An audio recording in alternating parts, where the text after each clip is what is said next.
Now see guys, credit creation, ठीक है, one of the important topic of this chapter, और वैसे भी इंपॉर्टेंट है ये समझना। See banks undertake the activity of credit creation, मतलब क्रेडिट क्रिएट कर रही है, क्रेडिट क्रिएट कर रही है मतलब लोन दे रही है एक तरह से।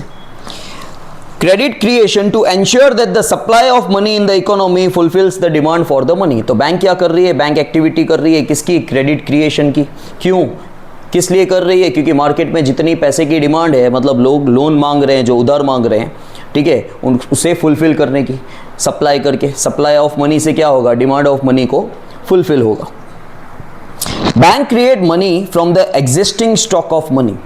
बैंक क्या कर रही है, एग्जिस्टिंग स्टॉक क्या हुआ, बैंक के लिए स्टॉक क्या हुआ, वही पैसा, ठीक है, जो बैंक के पास डिपॉजिट आ रहा है वही उसके लिए स्टॉक है। जो एग्जिस्टिंग मतलब जो प्रेजेंट पैसा है उसी में से दूसरा पैसा बना रही है, thereby added to the supply of money in the economy। और इस तरह क्या कर रही है बैंक, बैंक पैसे का सप्लाई मार्केट में कर रही है, ठीक है, पैसा पैसे को खींचता है, ठीक है। मेरी मम्मी बोलती है, बोले पैसा पैसे को खींचता है, भैया पैसा इंसान के पास होता है, बिजनेसमैन के पास पैसा आता है तो पैसा पैसे को और बढ़ाता है। तो यहाँ पे वही है कि बैंक के पास जो इनिशियल पैसा है, बैंक के पास जो स्टॉक है पैसे का, वो पैसा बैंक लोन देती जा रही है, देती जा रही है, देती जा रही है, और पैसे का सप्लाई बढ़ाती जा रही है मार्केट के अंदर। Now, when credit creation by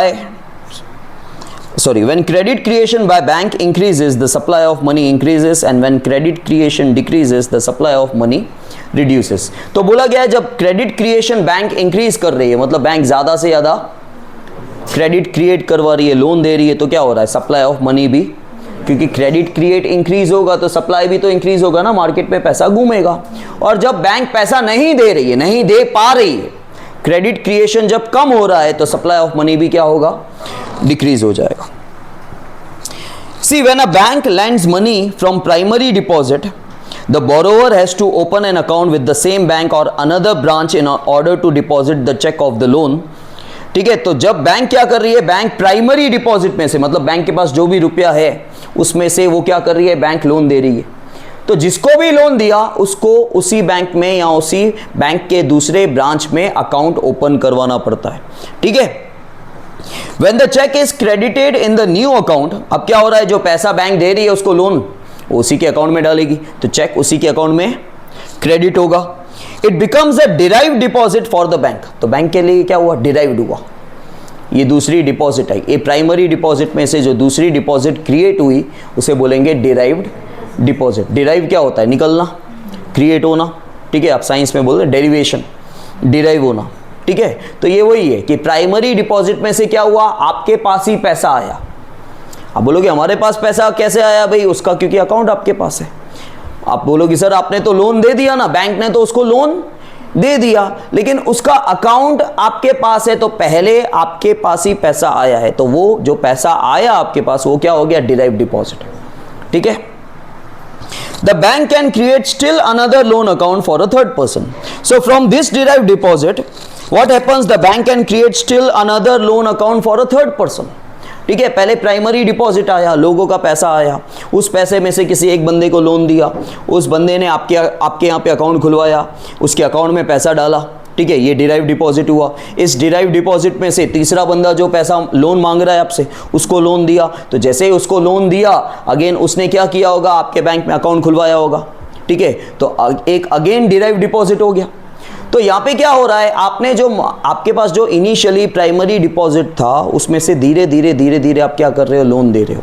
लेकिन क्वेश्चन इसमें यही बच्चों का आता है यहाँ पे कि जैसे प्रियांशी को मैंने 1000 रुपये का अगर लोन दिया, ठीक है, तो उसके खाते में लोन डाला, तो वो तो 1000 रुपये लेके जाएगी ना भाई, उसने खाली 1000 रुपये का ही तो लोन लिया है, ठीक है, तो वो तो 1000 रुपये लेके जाएगी, 1000 रुपये लेके जाएगी, तो हमारे पास पैसा है ही कहाँ अगले पर्सन को देने के लिए।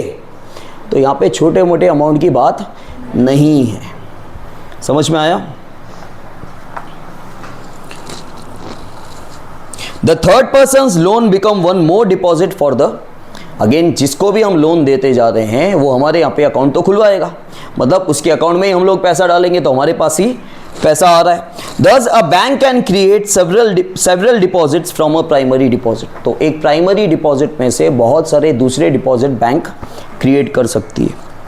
See, besides, when the borrower withdraws the loan amount from her or his account and spends it, there is a greater circulation और supply of money in the economy. और क्या होगा, जिसने लोन लिया, जो बोरोवर है, जो बैंक से बोरो कर रहा है, जिसने लोन लिया, जब वो लोन का पैसा अपने अकाउंट में से निकाल के खर्चा करेगा तो क्या होगा, वहाँ पे there is a greater supply of money, market के अंदर सप्लाई ऑफ मनी अच्छा होगा, ट्रांजैक्शंस अच्छे होंगे। Now see, no bank can lend the full amount of a deposit. हमेशा याद रखना, आपके पास जो इनिशियल डिपॉजिट आता है, प्राइमरी डिपॉजिट आता है, कभी भी कोई भी बैंक सारा का सारा अमाउंट इन्वेस्ट नहीं करती है, सारा का सारा पैसा लोन नहीं देती है, वो हमेशा कुछ अमाउंट असाइड करके रखती है, उसको हम बोलते हैं cash reserve. From every deposit, the bank has to keep aside some proportion of money in the form of cash reserve, which is known as cash reserve ratio. Her deposit, bank के पास जो भी deposit आ रहा है, किसी का 10,000 आ रहा है, 20,000 आ रहा है, 1 लाख रुपया आ रहा है, हर डिपॉजिट में से बैंक कुछ पैसा असाइड करती है in the form of cash reserve, और जितना भी परसेंट रखती है उसे कहा जाता है cash reserve ratio. Thus they can lend the remaining money only, और कुछ पैसा असाइड कर दिया, ठीक है भाई, आपके पास 10,000 आया, 10,000 में से 20% मतलब 2,000 अलग कर दिया, बाकी 8,000 जो है वो आप मार्केट में इन्वेस्ट कर सकते हो या उसका लोन दे सकते हो। If a bank has a primary deposit of ₹1,000 and the cash reserve ratio determined by rule is 20%, then the bank can create credit up to ₹1,000 into 1/20%। ये फॉर्मूला है क्रेडिट क्रिएशन का। क्या? Primary deposit into 1 by cash reserve ratio, primary deposit into 1 upon cash reserve ratio. यहाँ पे for example आपके पास primary deposit मतलब पहली बार जो डिपॉजिट लोगों का आया 1,000 रुपये, ठीक है, और आपका कैश रिजर्व रेशियो 20% है, तो अगर आप सॉल्व करोगे 1,000 इंटू 1/20% करोगे ना, तो आपको मिलेगा 4,000। मतलब आप 1,000 रुपये में से और 4,000 रुपये की लोन दे सकते हो, ठीक है। In other words, primary deposit of ₹1,000 can create a money supply of ₹5,000। आपके पास जो 1,000 रुपये आए उसमें से टोटल आप 5,000 रुपये लोन दे सकते हो, ठीक है। 1/20%, 1,000 इंटू 1/20% करोगे तो टोटल 5 आएगा, लेकिन 1,000 तो थे ही आपके पास एक तरह से, और आपने 4,000 रुपये की क्रेडिट क्रिएशन की। तो यहाँ पे लिखा हुआ है, in other words, primary deposit of ₹1,000 can create a supply money of ₹5,000। आपके पास जो 1,000 रुपये आए थे ना, उसमें से आपने 5,000 तक की लोन दे दी, ठीक है। And it can be said that new credit of ₹4,000 is created. अब देखो, आपके पास प्राइमरी डिपॉजिट 1,000 रुपये आए, उसमें से 20% मतलब 200 आपने असाइड कर दिए, तो आपने जो लोन दिया मार्केट में प्राइमरी डिपॉजिट में से, वो कितने का दिया? 800 का। 800 रुपये आपके पास ही आए, क्योंकि खाता तो आपके पास ही है। फिर 800 का 20% कैश रिजर्व आपने असाइड कर दिया, 160 रुपये, 640 की आपने लोन दे दी। फिर 640 आपके पास ही आए, उसका 20% 128 रुपये अलग कर दिया, फिर आपने मार्केट में 512 दिया। इस तरह आप टोटल करने जाओगे तो आपको पता चलेगा कि मार्केट में टोटल आपने क्या किया, आपने 1,000 में से 5,000 का एक तरह से लोन दे दिया, ठीक है। और नया लोन कितने का दिया आपने? 4,000 का। Credit creation, new credit creation कितनी हो गई? 4,000 की। तो क्रेडिट क्रिएशन का फॉर्मूला है primary deposit into 1 upon cash reserve ratio.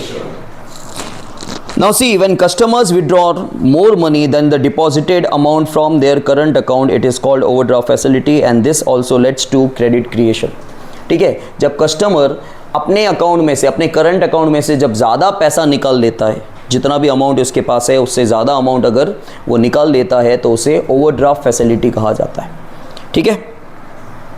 Inter banking transaction क्या होता है? जब एक बैंक कम समय के लिए या लंबे समय के लिए आरबीआई के थ्रू, आरबीआई को बीच में रखते हुए, एक बैंक जब दूसरे बैंक से लिए शॉर्ट पीरियड के लिए या लॉन्ग पीरियड के लिए जब पैसा उधार लेती है, ठीक है, तो उसे कहा जाता है कॉल मनी, उसे कहा जाता है। और जो रेट ऑफ इंटरेस्ट जिस बैंक से भी आपने लिया, आपने सपोज 4 दिन के लिए पर्टिकुलर बैंक से लिया, ठीक है, 4 दिन के लिए पर्टिकुलर बैंक से आपने 20,000 रुपये लिए या 2 लाख रुपए लिए, तो 4 दिन का जो आप ब्याज दोगे उसे कहा जाएगा कॉल मनी रेट। समझ में आया? ओके।